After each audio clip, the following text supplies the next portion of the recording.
शाह इन पासे मूंखे कुझु दोस्तनि ॿुधायो त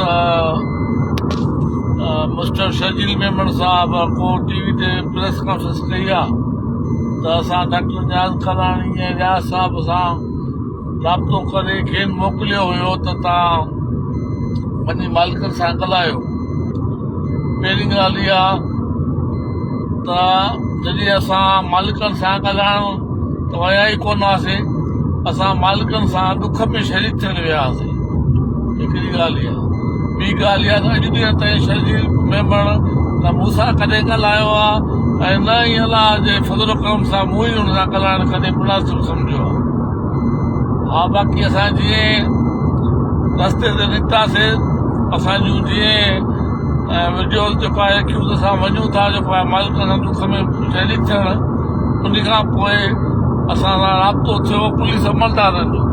जॾहिं चयो त तव्हां मालिकनि सां ॻाल्हायो त असांखां महिरबानी करे लाश वठनि, असांखे इहो वरंदी ॾिनी त तव्हां मालिकनि जा मुतालबा ॿुधो ऐं मालिकनि जा मुतालबा मञियो।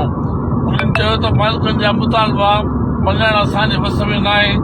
असां चयोसीं त असां कहिड़े मुंहं सां मालिकनि खे ईअं चऊं त मुतालबनि खां हथु खणी ऐं तव्हां ईअं लाश वठो, ईअं असां मालिकनि खां सुवाल ई नथो पिया ते ॻाल्हायूं।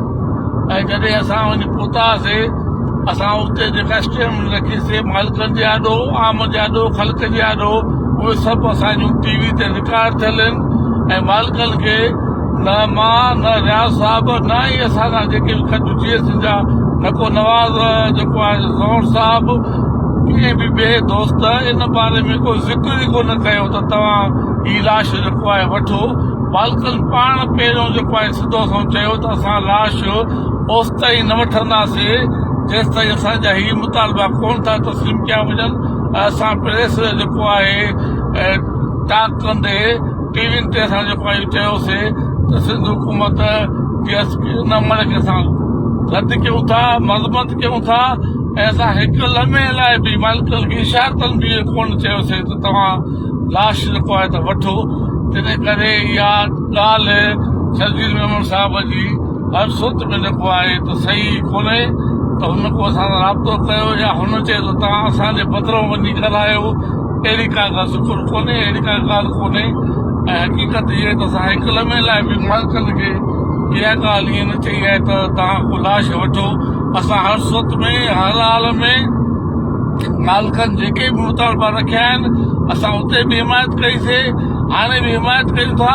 आईंदा जेका मालिक जेको आहे त हिकमत अमली ठाहींदा, असां उन मुताबिक़ पंहिंजी पार्टी फ़ैसिलो करे असां बीहंदासीं मालिकनि सां हर सूरत में, हर हाल में। सिंध हुकूमत जे कंहिं बि नुमाइंदे चवण ते न हुन सां बीहंदासीं, न हुन जे पासे तां जेको थींदासीं। महिरबानी।